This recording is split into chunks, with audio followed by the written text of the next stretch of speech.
Hi, thanks very much. So, a couple of minutes to talk to you about UKRET in short. So, why did I form this network? And I'm going to explain to you what the network is, what we do, why we do it, and looking at this as a potential model for other rare disease groupings to collaborate together and perhaps move things forward.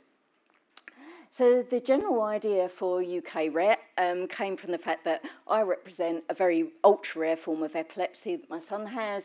I've worked in the European reference networks and within Rare Disease International, and I realised that before you can go to a European stage or a global stage, there's an awful lot we can leverage nationally. We have a lot of resources here in the UK, as fantastic as they are, and that's where we have most influence.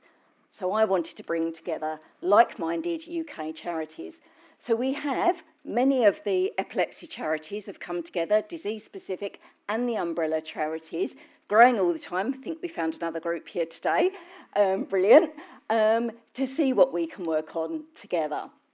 We've got an overarching medical advisory board, which we are growing at the moment, of eminent professionals, because one of the challenges you'll all recognise as patient advocacy groups is strategic and scientific direction, but you're all vying for the same clinicians, researchers and so on. So we hope that these can advise all of us. And what is our aim or our key aims? Well, we all have impact in all areas of life. You know, these conditions impact individuals, everywhere.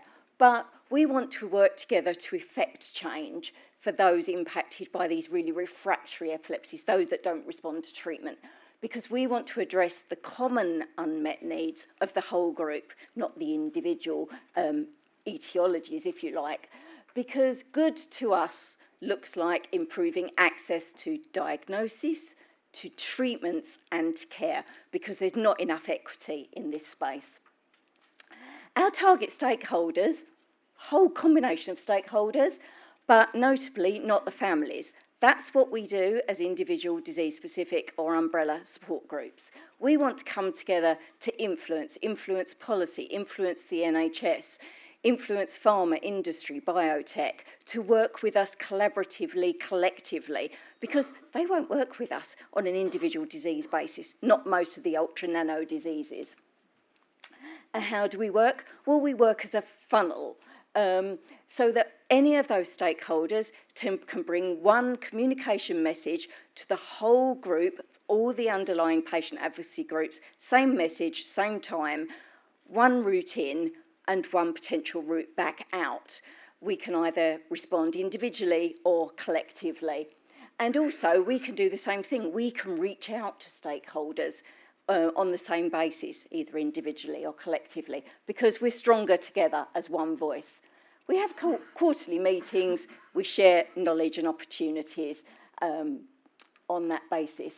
A couple of things we've been up to already. We've been going 2.5 years. We've done a health conditions insight report with the DWP, because assessment for PIP is really challenging, as you'll recognise, but getting the assessors to ask the right questions might help individuals and families get the support that they need.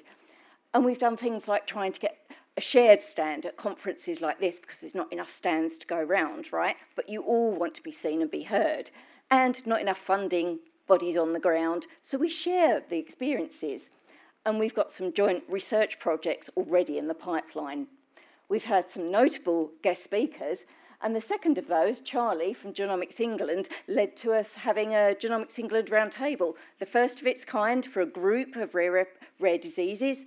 But that's a series of roundtables that's ongoing with them, because we want to understand how to access the data, what's the service provision, and how can we participate better.